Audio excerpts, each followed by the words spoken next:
अस्सलामुअलैकुम नाज़रीन। कश्मीर में नए वज़ीर आज़म ने हलफ उठा लिया। सरदार अब्दुल क़य्यूम नियाज़ी उनका नाम है, मुग़ल कबीले से ताल्लुक़ है।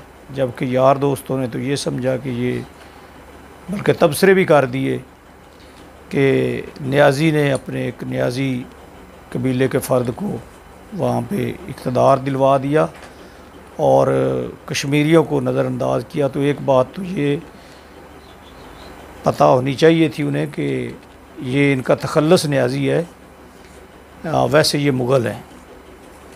और दूसरा ये कि 1980 से सियासत में है, बल्दियाती सियासत से, डिस्ट्रिक्ट सियासत से की मेंबरशिप से लेकर फिर 1982 में कौमी सियासत में आए। मुख्तलिफ़ जो हुकूमतें हैं, मुस्लिम कॉन्फ्रेंस में वो वज़ीर पीर है, MLA बने कई बार। तो बाद में 2016 के इलेक्शन में उन्होंने एतराज़ किया अपने इलेक्शन पे, तो पार्टी के साथ उनकी कोई इख्तलाफात थे जिसकी वजह से उन्होंने पाकिस्तान तहरीक-ए-इंसाफ़ को जॉइन किया और वो उनकी सेंट्रल जो कमेटी है उसके जॉइंट सेक्रेटरी भी हैं। उनके भाई भी इसी तरह से MLA बनते रहे, एक मुमताज़ फैमिली से ताल्लुक़ है। और अब हुआ ये है कि वो LOC के ऊपर उनका गांव है, वहाँ पे वो जो गोले गिरते हैं वो अपनी आँखों से देखते रहे हैं। इसीलिए उन्होंने अपने मंशूर में और तकारीर में ये भी कहा कि मैं अगर गवर्नमेंट आती है मेरी पार्टी की तो वो यहाँ पे बंकर बनाए कि देंगे लोगों को उनकी जानें महफूज करने के लिए और लोगों की हर तरह से मदद की जाएगी। तो उन्होंने वो छोड़ा नहीं है इलाका, वहाँ पे उनके दरमियान रहे। और नियाज़ी नाम उनका सरदार अब्दुल क़य्यूम, चूँकि वहाँ के एक नामवर सियासतदान वज़ीर आज़म रहे, तो उस मासरत की वजह से उनको नियाज़ी यानी ये न्याज़मंद उनका कह सकते हैं। तो अब लोग जो है वो क्या कहते हैं कि कहाँ से कहाँ बातें मिला देते हैं। ये भी अब कहा जा रहा है कि जी ये ऐन से शुरू हुआ है नाम इनका और इनको कहीं से वो दरगाहों और दरबारों से अकीदत रखने वाले हैं, तो उसी के सदक़े में इनको ये नामज़दगी मिली है। और वो ऐन से उस्मान बुज़दार कह लें और इमरान ख़ान और ये अब्दुल क़य्यूम, तो ये ऐन इकट्ठे किए जा रहे हैं। इनकी अदाद की बात की गई और ये उनकी ख़तून अव्वल के ऊपर बज़ाहिर रास्त एक तनकीद कह लें या एक उनकी ज़ात पे हमला कह लें, और ये बातें की गई।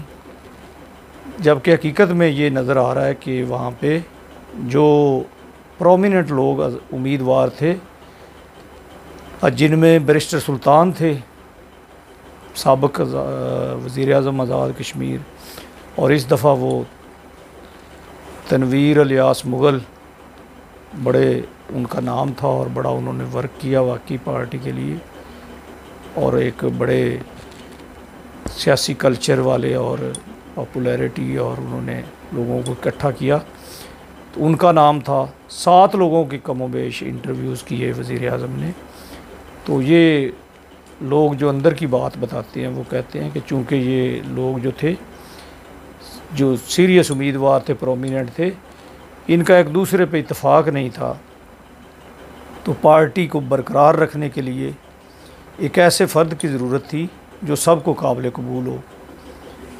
तो इस तरह से फिर ये सरदार अब्दुल क़य्यूम जो है इंतहाई दरवेश सिफ्त, इंतहाई कॉम्पिटेंट, क्योंकि मिनिस्टर रह चुके हैं, उनका इक़्तिदार का तजर्बा भी है और वो कमिटेड भी हैं कश्मीर काज़ के साथ, और वहाँ पे लोगों ने उन्हें मुंतखब भी किया है और मुग़ल जो फैमिली है उनसे उनका ताल्लुक़ है, तो उनको आज़ाद कश्मीर का वज़ीर आज़म नामज़द किया गया। और सरदार जो तनवीर इलियास मुग़ल हैं उनको सीनियर वज़ीर का ओहदा दिया गया, क्योंकि वो एक सीरियस जो उम्मीदवार थे ना प्राइम मिनिस्टर के, उनमें उनका नाम था और उनका बड़ा काम है वहाँ पे इलेक्शन विन करवाने में। लोगों को साथ लाने में। तो इस तरह से आज़ाद कश्मीर की हुकूमत बनी।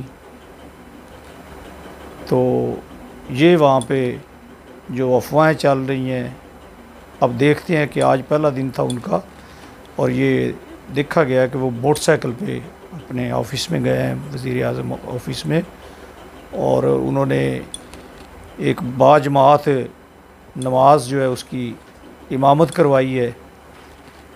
तो ये तो उनका एक जो पहलू है, इसको अगर लोग उधर लगाते हैं खातून अव्वल के साथ, तो ये एक पॉजिटिव भी अगर इसको देखा जाए तो ये एक उनकी क्वालिटी या सिफ़त है कि वो नेक आदमी है। तो जैसे वो गवर्नमेंट में होना चाहिए एक ऑनेस्ट बंदे को, उन पे कोई इल्ज़ाम नहीं है फ़ाइनेंशियल करप्शन का। तो अल्लाह ताला ये आज़ाद कश्मीर के लिए और उनकी तहरीक आज़ादी के लिए इसको फ़ैसले को ज़्यादा मुफीद और समरावर साबित करे। आमीन।